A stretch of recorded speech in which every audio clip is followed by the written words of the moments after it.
Everyone, welcome back to my channel. और आज हम आपके लिए लेकर आए हैं एक नया केस स्टडी। है तो ये बहुत बेसिक सा, बट इसमें भी कुछ लोगों को, कुछ स्टूडेंट को बहुत ज़्यादा प्रॉब्लम होती है कि किस तरीके से हम जो गोल्डन रूल्स ऑफ अकाउंटिंग है उसे किस तरह से अप्लाई करें। तो ये आज हम लेकर आए हैं आपके लिए बहुत ज़्यादा सिंपल केस स्टडी, जिसके अंदर कुछ मिनिमम स्ट्रेस वाली एंट्रीज आप इसमें करेंगे और जनरल एंट्रीज आप यूज़ करेंगे और कुछ बेसिक कंसेप्ट ऑफ अकाउंटिंग भी हम इसमें समझ पाएंगे। तो नेक्स्ट स्क्रीन जो आपके सामने अभी नज़र आएगी उसको हम बोलते हैं टैली प्राइम। तो यहाँ पर टैली प्राइम हमने ओपन कर लिया है और हमारी जो ये केस स्टडी है इसको हम ओपन करेंगे एक कंपनी क्रिएट करने के बाद में, और कंपनी का नाम हम यहाँ पर रख लेते हैं assignment number 1 and question number 1। यहाँ पर आप जैसे देख रहे हैं कुछ स्टूडेंट्स को ये प्रॉब्लम होती है कि कंपनी क्रिएशन विंडो में क्या क्या चीज़ें कैसे कैसे फिल करनी है। तो बहुत ही बेसिक सा अभी मैं आपके सामने ये कर रहा हूँ। कंपनी का नाम डाल देते हैं, यहाँ पे मेलिंग नेम आप डालते हैं जो कि बिल्कुल सेम रहता है, क्योंकि कंपनी को मार्केट में जिस नाम से पहचाना जाएगा उसी हिसाब से ही हम यहाँ पर मेलिंग नेम में डाल कर रखते हैं। तो इधर आप एड्रेस डाल दीजिए। यहाँ पर स्टेट आपके पास लिस्ट खुल जाती है। इस लिस्ट में आप up and down arrow button of keyboard use करेंगे और अपनी पर्टिकुलर कोई स्टेट जो भी है आपकी वो आप यूज़ करेंगे एंड एक्सेप्ट करें इन्फॉर्मेशन डालकर। यहाँ पे कंट्री इंडिया मैंने ले लिया है। यहाँ पे पिन कोड आप डाल दीजिए जहाँ पे भी आपका एरिया, तो यहाँ मैंने पिन कोड डाल दिया है। Telephone number, mobile, fax, email ID, website आप डाल सकते हैं। फिर यहाँ पे सिचुएशन आती है फाइनेंशियल ईयर बिगिनिंग फ्रॉम। अब अकाउंट्स का काम कर रहे हैं तो हमें सिचुएशन ये ध्यान रखनी होती है कि आपका जो फाइनेंशियल ईयर है वो किसी भी साल में अप्रैल मंथ में शुरू होगा। जैसे कि अभी आपके सामने 1 अप्रैल 2023 लिखा हुआ है, तो 1 अप्रैल 2023 ही लिखा रहने देंगे इसको। एंड बुक्स बिगिनिंग फ्रॉम की डेट जो है वो वेरिएबल हो सकती है, क्योंकि जब भी आपका एक न्यू बिजनेस शुरू हो रहा होता है हम उसी हिसाब से ही इसके अंदर डेट डालते हैं। नेक्स्ट आता है बेस करेंसी सिंबल। यहाँ पर क्योंकि हमने ऊपर कंट्री इंडिया चूज़ किया है इसलिए इंडिया का जो सिंबल है रुपी का वो सिंबल हमने ले लिया यहाँ पर। एंड फॉर्मल नेम उसको हम बोलते हैं INR, इंडियन रुपी।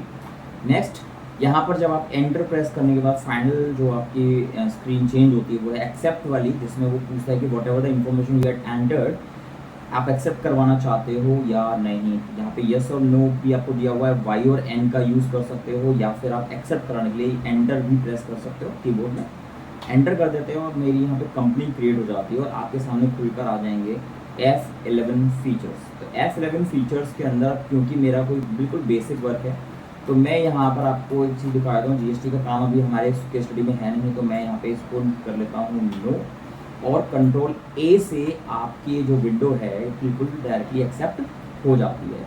नेक्स्ट आपको यहाँ पे नज़र आता है ये पूरा है गेटवे ऑफ टैली, ठीक है, जिसके अंदर ये यहाँ पे मास्टर्स होते हैं। मास्टर्स के अंदर क्रिएट कर सकते हो, ऑल्ट्रेशन कर सकते हो, और जो जो मास्टर्स बने हुए हैं उनका चार्ट भी आप देख सकते हो। उसके बाद में आपका आता है ट्रांजैक्शन। ट्रांजैक्शन में आप वाउचर्स क्रिएट कर सकते हो, जो वाउचर्स बना लिए गए हैं उनको डे बुक में जाके आप देख भी सकते हो। यहाँ पर आपका आता है करंट पीरियड, यानी कि आप जो एंट्रीज कर रहे हो वो 1 अप्रैल 2023 से 31 मार्च 2024 तक की आपकी रहेंगी। और करंट डेट अभी मैंने कोई एंट्री करी नहीं है, इसलिए सैटरडे 1 अप्रैल 2023 यहाँ पर दिखा रहा है। असाइनमेंट नंबर 1 क्वेश्चन नंबर 1, ये आपकी कंपनी का नाम मैंने डाला था जिससे कि आपको पता लग जाए कि पर्टिकुलर इस कंपनी के अंदर हमने क्या क्वेश्चन सॉल्व किया हुआ है। नेक्स्ट उसके बाद आता है डेट ऑफ लास्ट एंट्री, यानी कि अभी तो मैंने कोई एंट्री नहीं की है इसलिए लिखा हुआ है नो वाउचर्स एंटर। शुरू करते हैं क्वेश्चंस। अब क्वेश्चन में सबसे पहली ट्रांजैक्शन है 1 अप्रैल को मिस्टर अशोक ने बिजनेस शुरू किया है कैश से। तो जब भी बिज़नेस पैसा लगाया जाएगा, कैश लगाया जाएगा, तो हम ये मानते हैं कि जो बिज़नेस में पैसा लगा रहा है उसके लिए बिज़नेस कौन है, बिज़नेस की लायबिलिटीज़ हैं।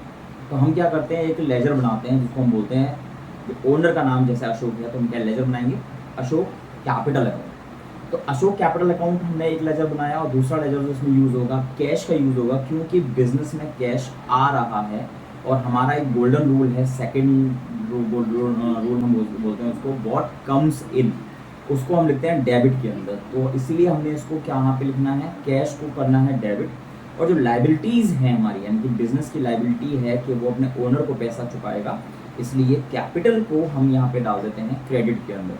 तो ये माइंड में हमें एंट्री बनानी है और फिर हमें डिसाइड करना है कि हमको एंट्री किस तरह से, मतलब एक तो लेजर आपको बनाना होगा। तो यहाँ पर आप ऑल्टर में आके मैं आपको दिखाता हूँ कौन कौन से लेजर्स बने हुए रहते हैं। तो इधर आपको ये 2 लेजर बने हुए मिलेंगे, cash and profit and loss. और हमने जो अभी एंट्री एज्यूम करी थी वो क्या थी, कैश और कैपिटल। तो यहाँ कैश का तो लेजर बना हुआ है, आप यहाँ पे भी क्रिएट कर सकते हो, या फिर आप मास्टर्स के नीचे जो क्रिएट का ऑप्शन है उसको यूज़ करके क्रिएट कर सकते हो। या फिर मैं जो करता हूँ, वाउचर्स के अंदर आकर सबसे पहले हम डिसाइड करते हैं कि किस वाउचर में एंट्री करनी है।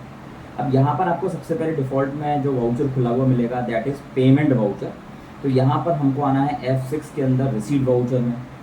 और जो फॉर्मेट इस वक्त आप देख रहे हैं ये फॉर्मेट होता है सिंगल एंट्री मोड, जिसको हमें चेंज करना होता है बाय प्रेसिंग Ctrl+H। तो जब आप Ctrl+H करते हो तो यहाँ पर आपको ये 2 मोड दिखते हैं, सिंगल एंट्री मोड जो ऑलरेडी आपके सामने था जिसके अंदर DR/CR आपको नहीं नज़र आते, और एक होता है डबल एंट्री मोड जिसके अंदर आपको DR/CR नज़र आते हैं। और यहाँ पर आप इस तरह से एंट्री को पहचान पाओगे। तो एक बार यहाँ पे जब हम चेंज करते हैं तो प्रॉब्लम ये हो जाती है कि यहाँ पे CR DR को मल्टीपल चीज़ें आपको दिखती हैं। तो एक बार एस्केप करके बाहर आके फिर आप अंदर जाएँ तो उससे आपकी क्या प्रॉब्लम सॉल्व हो जाएगी। वो अब CR का फील्ड आ रहा है, तो आपने जो एंट्री एज्यूम करी उसमें हमने DR में कैश करा था और CR में अशोक कैपिटल किया था, और यहाँ पे हमारे पास CR फील्ड पहले दिया हुआ है। तो हम क्या कर लेंगे, क्रिएट के ऑप्शन में चले जाइए। तो क्रिएट में हम यहाँ पे CR के अंदर कौन सा लेजर बनाएंगे, अशोक कैपिटल अकाउंट, ठीक है। और उसको हम डाल देते हैं अंडर कैपिटल अकाउंट। और बाकी कोई इन्फॉर्मेशन अभी आज इसमें डालने की ज़रूरत है नहीं, क्योंकि ऐसा कोई डिटेल हमें दिया हुआ नहीं है। तो what ever the information you have, just 2 चीज़ें आपने इसमें डाली हैं। शो कैपिटल अकाउंट नाम डाल दिया लेजर का, एंड अंडर में उसको डाल दिया अपने कैपिटल अकाउंट के अंदर, और एक्सेप्ट करवा दीजिए। अब आती है बारी डेबिट और क्रेडिट के जो अमाउंट कॉलम्स है उसकी। क्योंकि मैंने यहाँ पे CR का जो फील्ड है वो फिल किया, इसलिए मेरा जो कर्सर है वो रुका क्रेडिट वाले कॉलम के नीचे। अब यहाँ पर आपको देखना है कि हमारे क्वेश्चन के अंदर क्या क्या दिया हुआ है। तो यहाँ पे 3.5 लाख की कैपिटल दी हुई है, तो हम यहाँ पर 3.5 लाख का कैपिटल डाल देते हैं। और फिर आता है हमारा अपने यहाँ पे DR फील्ड। तो DR होता है डेबिट, और उसके अंदर हमें लेजर भेजना है कैश वाला, वहाँ पर 3.5 लाख की अमाउंट अपने आप आ जाएगी। अब आती है बारी नरेशन के लिए। तो नरेशन में हमने जैसे स्कूल्स में पढ़ा है बीइंग से शुरुआत हम करते थे, बट उसका कोई फिक्स लॉजिक नहीं है बीइंग हम क्यों यूज़ कर रहे हैं। तो आप उसकी जगह पे फॉर यूज़ कर सकते हो, फॉर कैपिटल इंट्रोड्यूस्ड या फिर बिजनेस कमेंस्ड। तो इस तरीके से आप बिजनेस की कोई भी एंट्री कर रहे हो, समझाते हुए आपको एक स्टेटमेंट लिखना है, जिससे कि आपके ऑप्शन में अगर कोई एंट्री पढ़ता है तो उसको पता लग जाए कि why this entry has be made. तो नरेशन मीन्स नरेट करना है आपको उस एंट्री को in a single proper statement. For capital introduced in business and by, ठीक है। जो भी आपको ठीक लगे, जैसा भी आपको ठीक लगे वैसा आप नरेशन यहाँ पर डाल के एक्सेप्ट करवा दीजिए। तो ऐसे करके आपकी हो जाती है पहली एंट्री कंप्लीट। और अब मैं इसका दिखाता हूँ आपको इफेक्ट बैलेंस शीट के अंदर। बैलेंस शीट में जब आप आते हैं तो उस पर्टिकुलर एक एंट्री का जो इफेक्ट है वो आपका बैलेंस शीट के बोथ साइड पड़ेगा। यहाँ पर आपका अशोक कैपिटल आ जाता है, यहाँ पर आपका कैश इन हैंड आ जाता है, ठीक है। तो हमने जो 2 चीज़ें यूज़ करी हैं, इसमें कैपिटल जो है वो लाइबिलिटी नेचर का आइटम है, और जो कैश इन हैंड यूज़ किया वो एसेट नेचर का आइटम है। क्योंकि कुछ जैसे आपको मैं प्रैक्टिकली बताता हूँ, ये तो बिज़नेस है, बट हम ह्यूमन बीइंग्स की भी कुछ जिम्मेदारियाँ भी होती हैं और कुछ हमारी ताकतें भी होती हैं, और हम उन जिम्मेदारियों को निभाते हैं उन ताकतों को यूज़ करते हुए। तो यहाँ पर बिज़नेस की जो जिम्मेदारी है वो ये है कि अशोक का पैसा जो है वो बिज़नेस में उधार के रूप में रखा हुआ है, एज ए पूंजी रखा हुआ है, और वो बिज़नेस कैसे उसको चुकाएगा, 3.5 लाख रुपए को यूज़ करेगा, बिज़नेस को रन करेगा, उसके बाद में वो 3.5 लाख की जो कैपिटल उसको वो प्रॉफिट अर्न करके बिजनेस देगा। और क्योंकि business is a separate legal entity, that's why हम मानते हैं जो बिजनेस पर्सन है उसको अलग, और जो बिजनेस है उसको अलग पर्सन हम मानते हैं। चलिए, तो अगली एंट्री हम करते हैं वाउचर्स में, हम आ जाते हैं। वाउचर में आने के बाद में सबसे दूसरी एंट्री है 2 अप्रैल में। तो पहला काम आप कर लेंगे, पहले तो आप कर लीजिए F2 प्रेस करिए, जिससे कि हम डेट चेंज कर पाते हैं, ठीक है। डेट चेंज करने के बाद में हमने यहाँ पर एंटर किया, और अब डिसाइड करते हैं हमें वाउचर कौन सा यूज़ करना है। अब यहाँ पे वर्ड लिखा हुआ है बॉट, यानी कि बॉट गुड्स फॉर कैश। हमने कैश से परचेज करिए, कैश परचेज करिए। बॉट का मतलब होता है खरीदना, परचेज करना, ठीक है। तो अपने यहाँ पे क्या कर लेंगे, F9 में आ जाइए, और अभी आपके सामने खुला हुआ है purchase item invoice. Item invoice की पहचान यही है बस कि आपका यहाँ पर नेम ऑफ आइटम लिखा हुआ रहता है, यहाँ पे क्वांटिटी लिखी रहती है। तो this is the item invoice. और इसको मोड चेंज करते हैं हम, इसमें आपको 3 मोड मिलते हैं। आइटम इनवॉइस है, एक अकाउंटिंग इनवॉइस है जिसके अंदर आइटम नहीं होते बट सर्विस परचेज या सेल करने के टाइम पे आप अकाउंटिंग इनवॉइस यूज़ कर लेते हो। एंड एक होता है एज वाउचर। अभी क्योंकि हमारे पास ना तो आइटम का नाम है ना ही हमारे पास सर्विस है, तो हम एज वाउचर यानी कि DRCR वाले मोड में इसको काम करते हैं। अब यहाँ पे ऊपर दिया हुआ supplier invoice number, supply invoice number हमारे पास है नहीं, डेट हमारे पास होगी नहीं, और यहाँ पर भी CR फील्ड ऊपर है। तो परचेजेस का रूल मैंने बताया हुआ है, परचेजेस हमेशा डेबिट में लिखा जाता है और हमारे सामने है क्रेडिट फील्ड, और हम जो परचेज कर रहे हैं ट्रांजैक्शन के अंदर बॉट गुड्स फॉर कैश, ये है कैश में। तो हमारा क्रेडिट में कैश ऑलरेडी आ ही चुका है, ये इन्फॉर्मेशन अभी हमारे पास कुछ भी है नहीं। तो आप एंटर प्रेस कर सकते हो या कंट्रोल A प्रेस करके इन विंडोज़ को एक्सेप्ट करा दीजिए एंड फर्दर यहाँ पर अमाउंट डाल दीजिए। उसके बाद में आपका आता है DR फील्ड। DR का जो रूल है परचेज इनवॉइस के अंदर, DR फील्ड में आता है हमेशा परचेज है। तो परचेजेस का एक लेजर हमने बनाया है यहाँ पे क्रिएट के अंदर, और उसको हमने डाल दिया अंडर परचेज अकाउंट। यहाँ पर टाइप ऑफ लेजर मांग रहा है, इनवॉइस राउंडिंग हम नहीं करते हैं, मैनुअली उसको करते हैं, तो नॉट एप्लीकेबल उसको छोड़ देना एंड एक्सेप्ट कर दीजिए। यहाँ पे नेम ऑफ आइटम फिर भी पूछ रहा है, अदरवाइज आप उसको खाली छोड़ सकते हैं, एंटर प्रेस कर दीजिए, स्किप हो जाएगा। एंड यहाँ पे नरेशन पहले की तरह डाल सकते हैं फॉर गुड्स परचेज। अब गुड्स बोला गया था इसलिए हमें कुछ डिफाइन नहीं था कि गुड्स के कौन सा गुड है। मार्केट में बिकने वाला हर एक छोटा मोटा आइटम वो सब गुड्स कहलाता है, स्टॉक आइटम कहलाता है, इन्वेंट्री कहलाता है। तो इसलिए हम यहाँ पर अभी कोई भी आइटम का नाम यूज़ नहीं कर रहे हैं, डायरेक्ट परचेज के अंदर हमने किया फॉर गुड्स परचेज्ड। और यहाँ पर आप डाल सकते हो, अगर आपका बिल नंबर है तो अगेंस्ट बिल नंबर, या फिर आपके पास डेट है तो डेट भी आप डाल सकते हो, एंड इसको आप करवा दीजिए एक्सेप्ट। ठीक है। नेक्स्ट एंट्री आपकी आती है purchased goods from Gupta and company on credit. अब इस ट्रांजैक्शन के अंदर क्रेडिट वर्ड आ रहा है, और क्रेडिट का मतलब होता है उधार, यानी कि आपने सामान तो खरीदा है और उधार खरीदा है, और जिससे उधार खरीदा उसका नाम भी आपको यहाँ दिया हुआ है Gupta and company. Date is May 1, तो सबसे पहले आप यहाँ पे डेट चेंज कर लीजिए, 1.5 May 1 हो जाएगा। और एंट्री में यहाँ पे कैश तो आएगा नहीं क्योंकि उधार की बात हो रही है, उधार का मतलब ये होता है कि हमने पैसा नहीं दिया है। तो क्रिएट में आ जाइए, क्रेडिट में आप लिख दीजिए गुप्ता एंड कंपनी। रूल के हिसाब से ही इज़ द गिवर, यानी कि मेरे सामान खरीदने जब जाता हूँ तो शॉपकीपर ही मुझे सामान देता है, तो ही इज़ द गिवर, इसलिए मैंने गुप्ता एंड कंपनी को लिखा और डाल दिया यहाँ पे क्रेडिटर के अंदर। क्रेडिटर कौन होता है? The person whom we are purchasing items on credit, he is called creditor। यहाँ पर ऑप्शन आता है बिल बाय बिल ऑप्शन, यानी कि इसको यस करना होगा, बिल मेंटेनेंस होगी, बिल के अगेंस्ट ही पेमेंट होते हैं। गुप्ता का जो भी डिटेल आपके पास होगा वो आप फिल कर देंगे, फिलहाल का इसको खाली छोड़ के एक्सेप्ट करवा देते हैं। इस इंफॉर्मेशन को खाली छोड़ दीजिए एंड इससे आप जो परचेज कर रहे हैं this is 20,000 rupees and new reference. अब देखिए बिल बाय बिल ऑप्शन अगर मैंने नो कर रहा होता तो यहाँ पर ये विंडो खुलकर नहीं मिलती। बिल बाय बिल ऑप्शन हमारा ज़रूरी होता है क्योंकि न्यू रेफरेंस बिल बनेगा, न्यू परचेज हो रही है, फिर बिल बनाना ज़रूरी होगा।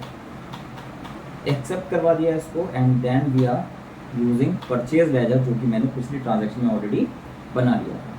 इसको हमने करवा दिया, यहाँ पर नरेशन डाल सकते हो for goods purchase on credit, purchase on credit. इधर परचेज थोड़ा सा स्पेलिंग जब गलत हो जाए चेंज कर सकते हो एंड एक्सेप्ट करवा दीजिए। थर्ड एंट्री हमारी हो चुकी है। नेक्स्ट इज May 2 में कैश सेल्स। तो पहले सेल वाउचर में आ जाइए और सेम जैसा परचेज में था वैसा ही सेल के अंदर भी होगा। कंट्रोल H करें एंड एज वाउचर पे आप आ जाए। उसके बाद में डेट चेंज कर लीजिए, डेट हमें दी हुई है 2 May, 2 May हमने कर लिया है यहाँ पर। और अब हम कर रहे हैं यहाँ पे क्रिएट अब हम यहाँ पर कर रहे हैं कैश हमने किया यहाँ पर। और हमारी जो परचेजेज सेल्स हैं वो है 75,000 रुपीज़ की। और यहाँ पर हमें क्रिएट करना पड़ेगा सेल्स का लेजर, जो कि हम पहले कर रहे थे। तो बाद में होगा, जब तक आप फील्ड में नहीं आओगे उस वाले में तब तक आपको लेजर यूज़ नहीं हो पाएगा। तो यहाँ पर मैंने सेल्स की एंट्री कर दी है, नरेशन आप डाल सकते हो। तो गुड्स परचेज की जगह पे मैं यहाँ पे कर देता हूँ गुड्स सोल्ड।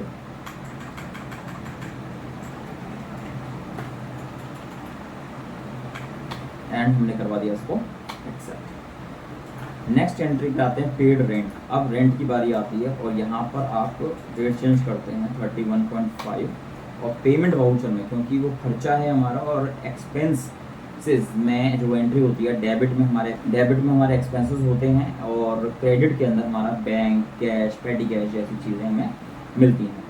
तो हम यहाँ पर क्या कर लेते हैं, डेबिट में हम डाल देते हैं रेंट का लेजर क्रिएट कर लीजिए, रेंट, और यहाँ पे हमने इसको डाल दिया इनडायरेक्ट एक्सपेंस। अब बच्चों को ना कुछ प्रॉब्लम होती है, लाइक इनडायरेक्ट एक्सपेंसेस कौन से होते हैं, डायरेक्ट एक्सपेंस कौन से होते हैं। एक सिंपल चीज़ याद रख लीजिए, जो भी चीज़ें आपको फैक्ट्री में होते हुए नज़र आएँ, जो भी खर्चे, उनको आप डायरेक्ट में डाल देना, और जो भी चीज़ें ऑफिस रिलेटेड आपको नज़र आए उनको आप इनडायरेक्ट में डाल देना। सिंपल रूल है। और अब आप इसको करवा दीजिए एक्सेप्ट, और रेंट का जो अमाउंट है दैट इज़ 1200 रुपीज़। यहाँ पर आपकी एंट्री रेंट की भी पूरी हो जाती है। क्रेडिट में कैश, व्हाट गोज आउट वाला रूल आप लगा रहे हैं यहाँ पर। तो रेंट तो पे कर रहा हूँ मैं, बट किस मोड में जा रहा है, वो कैश के फॉर्म में जा रहा है, इसलिए मैंने इसको एक्सेप्ट करवा दिया है। नरेशन आप डाल दीजिए for rent paid to the landlord for the month of May, या फिर जो भी आप करना चाहें। नेक्स्ट एंट्री पे आते हैं परचेज बिल्डिंग। अब बिल्डिंग क्या है, बिल्डिंग एक्चुअली है तो हम खरीद तो रहे हैं, बट क्योंकि वर्ड परचेज आ रहा है इसलिए स्टूडेंट्स को लगता है कि ये परचेज वाउचर में जाएगा, बट ये परचेज में नहीं, पेमेंट में जाएगा। क्योंकि हम जो खरीद रहे हैं बिल्डिंग, ये हमें फिक्स पता है कि हम क्या खरीद रहे हैं, ये कोई गुड्स या इन्वेंट्री नहीं होती, और इसको हम इसलिए खरीदते हैं जिससे कि हम उसमें बैठकर बिजनेस अपना कर पाएँ या फिर अपनी रेवेन्यू को बढ़ा पाएँ। तो हमने यहाँ पर इसमें क्या कर लिया, परचेज बिल्डिंग का एक लेजर बना लीजिए। बिल्डिंग का हमने एक लेजर बना लिया, और यहाँ पर इसको हमने डाल दिया इनडायरेक्ट फिक्स्ड एसेट के अंदर, एंड इसको हमने करवा दिया यहाँ पर एक्सेप्ट। अमाउंट जो बिल्डिंग का वो 3 लाख रुपीज़, एंड क्रेडिट में हम डाल देते हैं कैश, क्योंकि हमें कुछ भी ऐसा बताया हुआ नहीं है कि हम पेमेंट कैसे कर रहे हैं, बट पेमेंट करना है, इसलिए आप कैश को मान के इसमें एंट्रीज कर देते हैं, नरेशन डालकर इसको एक्सेप्ट करवा दीजिए। नेक्स्ट एंट्री पे आते हैं sold goods for cash. Sold goods for cash में आपने पहले भी एंट्री करी हुई थी, F8 के अंदर आप आए थे, कंट्रोल H किया था, एज वाउचर में चले जाइए। डेबिट में कैश, क्योंकि व्हाट कम्स इन, बेचते हो तो पैसा आता है, इसलिए हमने इसको कर लिया है, और अमाउंट है 9900, और इसकी जो डेट है वो है 2 जून।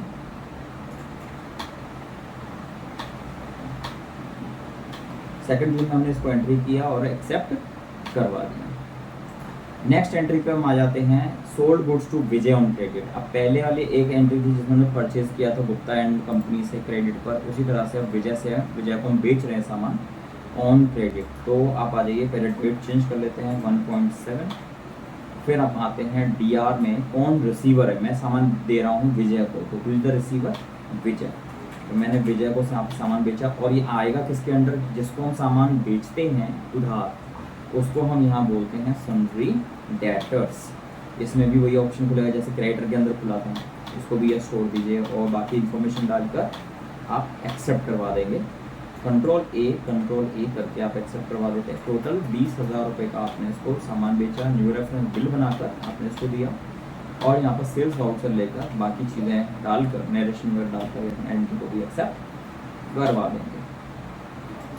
नेक्स्ट ट्रांजेक्शन में हम आ जाते हैं, अब है आपका पेड सैलरीज। तो जस्ट लाइक रेंट, सैलरीज की भी एंट्री कर देंगे। पेमेंट वाउचर 2 जुलाई की एंट्री क्रिएट कर लीजिए लेजर सैलरीज का, और यहाँ पर हम डालते हैं ledger under indirect expenses, control a, amount है इसका 10,000 रुपये, एंट्री इज ऑफ 2 जुलाई, and payment is made by cash, क्योंकि कुछ मेंशन नहीं है, एक्सेप्ट करवा दीजिए।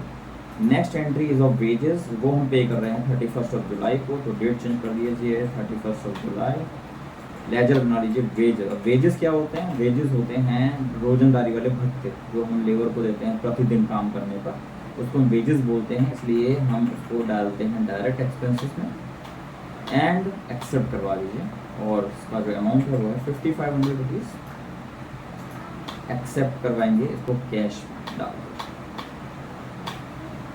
और अब आती है इस केस स्टडी की लास्ट एंट्री, जिसके अंदर जब विजय को हमने 20,000 रुपये का सामान बेचा था, उस 20,000 में से विजय हमको 12,000 रुपये वापस दे रहा है। इस मीन्स हम रिसीव कर रहे हैं। तो पहले वाउचर ओपन कर लीजिए रिसीप्ट, उसके बाद में who is the giver, credit में डाल दीजिए विजय को, ₹12,000 वो हमें को दे रहा है। और हमने डेट चेंज नहीं किया, डेट चेंज भी कर लेते हैं 1 अगस्त। ₹12,000 अगेंस्ट में आता है, अगेंस्ट 20,000 का जो बिल बना था उसके अगेंस्ट हम ले रहे हैं ये पैसा। एंड अमाउंट जो आ रहा है वो हमें दे रहा है कैश में। अब आप एक चीज़ देख सकते हैं, विजय के नीचे जो 20,000 लिखा हुआ था वो अब 8,000 हो चुका है, क्योंकि अब विजय जी की जो देनदारी हमारे ऊपर है वो 8,000 की बचती है, तो 20,000 में से 12,000 को वो इस वाइट ट्रांजेक्शन हमको दे रहा है। तो इस तरीके से हमारी इस केस स्टडी की सारी एंट्रीज हो जाती हैं।